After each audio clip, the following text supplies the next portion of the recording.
buenos días a todos los estudiantes de la asignatura Procesos Especializados de Oftalmología 3. En el día de hoy vamos a hablar acerca de algunas generalidades en cirugía oftalmológica. Especialmente vamos a mirar cómo es la vestida del paciente. Vamos también a tocar el tema de las suturas que se utilizan en esta especialidad y parte del instrumental básico que también se utiliza. Cuando hablamos de la vestida del paciente, hay mucho tela que cortar en este caso. Dependiendo de la clínica, dependiendo del protocolo que maneje cada clínica, pues puede que varíe entre uno y otro. Esta información que les voy a dar es de clínica oftalmológica de gran prestigio, como la Clínica Oftalmológica de Cali, una clínica oftalmológica bastante grande, protocolos que también puede manejar la Clínica Oftalmológica del Caribe, Clínica Oftalmológica Barraquer, Clínica Oftalmológica de Bucaramanga. Pero cuando de pronto encontramos clínicas oftalmológicas que son un poco más pequeñas, de pronto incluso dentro de nuestra ciudad, el protocolo no es tan grande ni tan amplio, sino que se utilizan ciertos campos básicos para el paciente. Por ejemplo, utilizan un campo podálico para separar la parte de los pies. El paciente tiene su bata quirúrgica y le ponen un campo de ojo cuando la cirugía es algo bastante rápido. Creo que les comenté en clases anteriores cuando hablábamos de la esterilización del instrumental, que muchísimas veces las clínicas lo que hacen son brigadas de cirugías, por lo menos 20, 25, 30 cirugías del mismo tipo, por ejemplo 30 cataratas, o van a hacer 30 cirugías de estrabismo, o van a hacer 50 cirugías de pterigio. Entonces, la forma en la que arman los paquetes y la forma en la que visten los pacientes es completamente diferente a lo que los estándares protocolarios lo dicen. Sin embargo, pues obviamente manejando las medidas de asepsia que corresponden. En este caso, vamos a mirar dos tipos de vestida del paciente. La primera es cuando se va a hacer una cirugía oculoplástica, cuando se va a hacer alguna cirugía abierta, cuando se va a hacer una cirugía de bastante complejidad, cuando se va a hacer una cirugía, por ejemplo, de párpados, o cuando se van a hacer cirugías muy profundas, preferiblemente se hace de esta manera. En el paso número 1, se toman dos campos y se colocan debajo de la cabeza del paciente. Con el campo superior se realiza un turbante alrededor de la cabeza, dejando expuesto el ojo a operar. Y el segundo campo cubre la parte de abajo del paciente. El segundo paso, se coloca un campo a nivel media de la nariz cubriendo hacia abajo. Lo que estamos haciendo es que vamos a dejar única y exclusivamente el ojito que se va a realizar la cirugía. Y en el paso número 3, se coloca un campo operatorio, el cual tiene un campo plástico con bolsillos. Para la apertura de este campo se posiciona sobre el ojo a operar, se despliega el campo hacia abajo siguiendo la flecha indicada en el mismo. Recuerden que estamos hablando de paquetes que son desechables, que tienen su señalización. Como una nota importante, se deben vestir los apoyabrazos de la silla oftalmológica. O sea, queda todo completamente cubierto. Si se dan cuenta, lo único que queda expuesto es el ojito del paciente al que se le va a realizar la cirugía.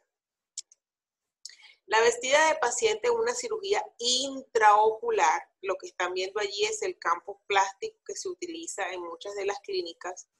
Ya es una manera de vestirse un poco diferente. El primer paso, se toma el campo plástico ocular y es posicionado en el ojo a operar. El segundo paso, se coloca una sábana impermeable con tirilla plegable y se posiciona en el cuerpo del paciente desde la terminación del campo plástico hacia abajo. Y el tercer paso, se posiciona el campo operatorio siguiendo la orientación de la flecha hacia abajo. Esto es dependiendo del protocolo establecido. Como les digo, cada clínica a veces tiene su propio protocolo.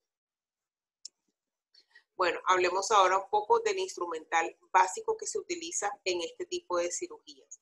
Este instrumental, como les digo, casi siempre estará acompañando en todas las técnicas que vamos a estar viendo en el resto del semestre. Y la forma en la que los vamos a organizar dentro de nuestra mesa dependerá del orden en el que se va a utilizar en la cirugía.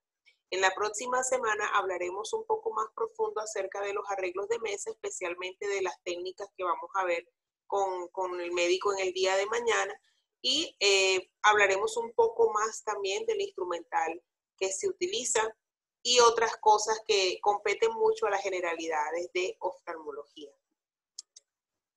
Bueno, lo primero que se utiliza en la cirugía es el separador o blefarostato en este caso. Existen estáticos y existen mecánicos. Perdón. Por ejemplo, el blefarostato de Barraquer es elástico, o sea, se puede retraer y se puede contraer de manera práctica, como se pueden dar cuenta. Pero, por ejemplo, el blefarostato de Stevenson y el blefarostato de Castroviejo tienen un sistema para poderlos fijar. Estos son blefarostatos fijos y estos separadores o blefarostatos elásticos. El instrumental de corte. En el instrumental de corte encontramos el cuchillete punta de diamante o bisturí punta de diamante. Ahorita vamos a ver otra fotografía porque las puntas no siempre son iguales, varían en la punta. Tenemos tijeras, diferentes tipos de tijeras. Algunas de las tijeras tienen un nombre pues parecido o con el nombre de la zona del ojo para la cual se utiliza, como por ejemplo la tijera de iris, que también vamos a mirar un poquito más adelante. Pues la función básicamente será cuando se vaya a hacer corte del iris. Está la tijera McPherson-Westcott. Esta es una tijera que sirve más que todo para el corte de la conjuntiva que cubre el globo ocular. También tenemos la tijera de Westcott, la cual es casi siempre utilizada para realizar cirugías en el músculo cuando se va a hacer la tenotomía, que es quitar la raíz del músculo. Y la tijera de Castroviejo se usa casi siempre cuando se va a hacer corte de la córnea y de la esclera. Como les decía, el bisturí punta de diamante tiene diferentes puntas. Todo depende del gusto del cirujano y del tipo de cirugía, dependiendo, por ejemplo, qué tan profundo o qué tan delicado debe ser nuestro corte. La tijera de córnea también tiene diferentes diámetros, si se dan cuenta. Algunas tienen una punta un poco más corta y algunas una punta más alargada. Existen rectas y curvas. La tijera de iris, como les comenté allá, sirve para cortar el iris cuando se va a hacer cirugías de iris. Y también vienen en presentaciones recta y curva y algunas un poco más alargadas que otras. Esta es una tijera de iris angulada. La tercera viene usándose hace muchísimos años. Si se dan cuenta, digamos que la forma de la tijera denota que fue creada hace bastante tiempo. Ahora las más sofisticadas son como las que les acabo de mostrar, pero todavía dependiendo de los gustos del cirujano, siguen utilizando este tipo de tijeras. El instrumental de disección es un instrumental que sirve, es un instrumental que sirve, como su nombre dice, para sujetar tejidos. Este tipo de pinzas o instrumental es también muy ligado al gusto del cirujano. Encontramos la pinza Castroviejo, la pinza .3, la pinza Barraquer Colibrí .12 y la pinza McPherson. La pinza McPherson, además de que sirve para sujetar tejidos, también es muy utilizada y es la elección por excelencia de los oftalmólogos cuando van a hacer movimientos con el lente intraocular en cirugías de catarata. Tenemos también la pinza Hammerson, que sirve para sujetar el músculo. Ella tiene un mecanismo que permite convertirse en estática, o sea, se permite fijar cuando toma el músculo. Este mecanismo permite que se pueda fijar y que se pueda sujetar. Y tenemos la pinza anudadora o relojera, que sirve prácticamente para cuando se van a hacer los puntos de sutura para ayudar a suturar. El instrumental de síntesis, tenemos los diferentes tipos de portaaguja. Existe el portaaguja de Castroviejo, el portaaguja de Barraquer, Castro Viejo, Barraquer, y el portaagujas de Westcott, estos dos. Si se dan cuenta, la diferencia no es sino nada más en el tipo de las puntas. Algunas son un poco más finas y más ultra delgadas. También tiene que ver, pues tiene que ver con el diámetro de la aguja, pero también con el gusto del cirujano. Y tenemos los ganchos más utilizados, que se usan mucho para hacer separación, y son los ganchos de Hammenson, que tiene el mismo nombre de la pinza Hammenson que vimos ahorita, que les comentaba que sirve para sujetar el músculo. Pues estos ganchos de Hammenson también son utilizados durante las cirugías de estrabismo, o por ejemplo también los podemos escuchar en las técnicas que vamos a ver en el día de mañana, que son las que enucleación, evisceración y esenteración. Muchas veces estos ganchos también sirven para sujetar los músculos antes o separar los músculos antes de ser cortados. Otra parte de lo instrumental también tenemos la cucharilla de enucleación, que sirve para cuando vamos a quitar y a retirar completamente el globo ocular. Tenemos los dilatadores, perdón, se me fue la palabra, los dilatadores del conducto lagrimal, cuando tenemos obstrucción del conducto lagrimal, se utilizan estos dilatadores que vienen en diferentes diámetros. Entonces vamos a ir dilatando, o el médico va a ir dilatando poco a poco hasta que pueda producir ya la completa dilatación del conducto lagrimal cuando éste se encuentre obstruido. Y este gancho también nos sirve para gancho de lente intraocular. Se utiliza 100% para hacer movimientos con el lente intraocular. Ahora hablemos un poco de las suturas que se utilizan en oftalmología. Una de las principales suturas que se usa es la Poliglantina 910. Viene en presentación 5, 6, 7 y 8.0, multifilamento y monofilamento.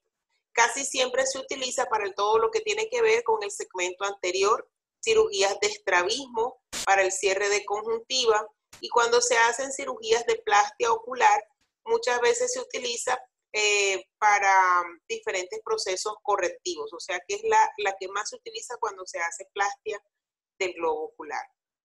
Y cuando se hacen cirugías de retina y vitrio, se utiliza para el cierre escleral. La poliamida es sintética, no absorbible, monofilamento de 9 a 11.0. Tiene una rigidez moderada y el anudado es muy seguro.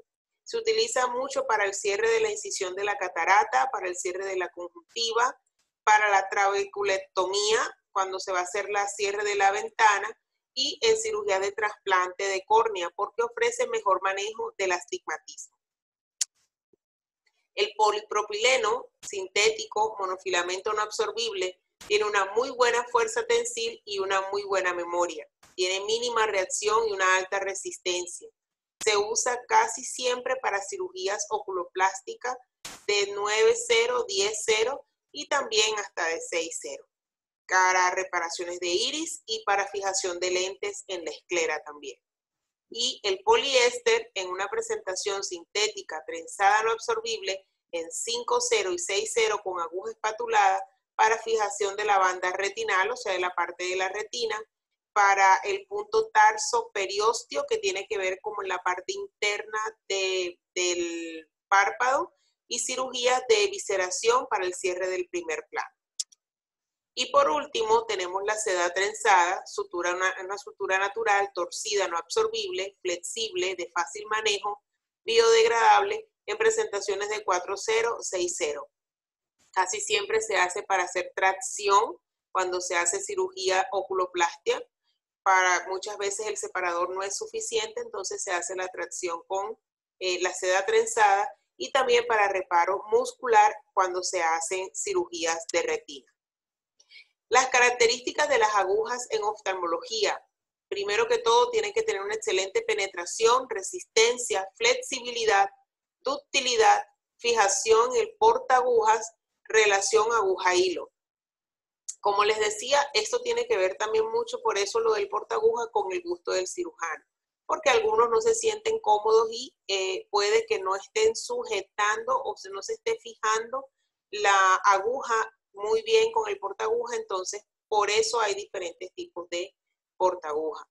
El tipo de aguja es espatulada, plana, con curvatura de la aguja de medio círculo, de 3/8 de círculo y de 1/4 de círculo. La curvatura de la aguja determina la profundidad que se le da al punto. En procedimientos de oculoplastia, como fijación a periósteo en corrección de tropión, cuando está, más adelante lo vamos a ver, cuando el tropión es cuando el globo ocular se encuentra como muy por fuera de su base, se requiere una aguja de 1/2 o de 5/8 de círculo. La sutura de esclera requiere este tipo de aguja, 1/4 o 3/8, porque toma y separa tejido para evitar penetrar el ojo. Muchísimas gracias, espero que haya sido de comprensión de todos ustedes. Cualquier cosa, ustedes saben que pueden hacerme preguntas a través de la vía telefónica. Que tengan todos una excelente mañana y un feliz día.